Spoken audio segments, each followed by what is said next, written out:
مرنے کے بعد شروع میں مردہ شخص کو یہ احساس نہیں ہوتا کہ وہ مر گیا ہے۔ وہ خود کو موت کا خواب دیکھتا ہوا محسوس کرتا ہے۔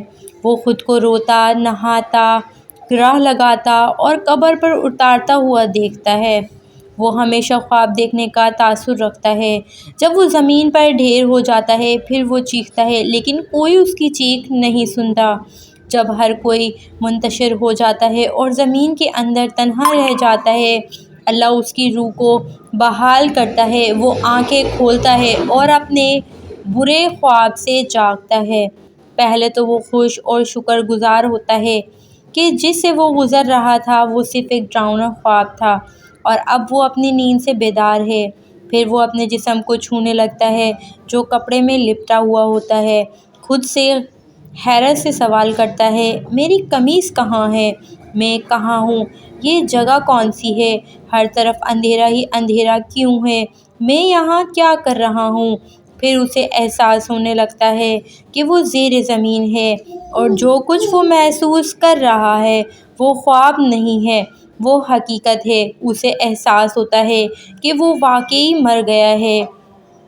وہ ہر ممکن حد تک زور سے چیختا ہے، پکارتا ہے اس کے رشتہ دار کو جو اس کے مطابق اسے بچا سکتے تھے۔ اسے کوئی جواب نہیں دیتا۔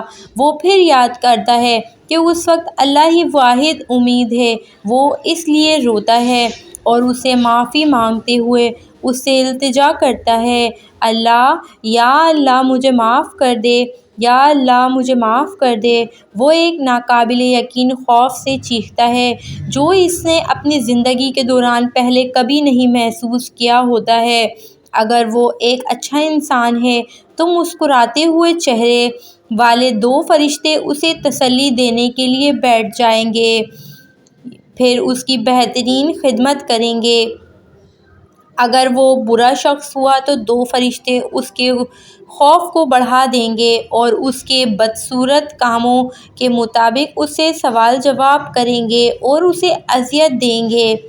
اے اللہ، مجھے اور میرے ماں باپ، بیوی، بچوں اور میرے گھر والوں کو، میرے خاندان اور دوستوں، عزیزوں اور رشتہ داروں کو، تمام مسلمانوں کو ان کے تمام کبیرہ اور صغیرہ گناہوں کو معاف کر دے اور ہمیں ایمان پر موت نصیب فرمانا۔ آمین ثم آمین۔ اگر آپ کو ہماری ویڈیوز پسند آئیں تو چینل کو لازمی سبسکرائب کیا کریں۔ اللہ حافظ۔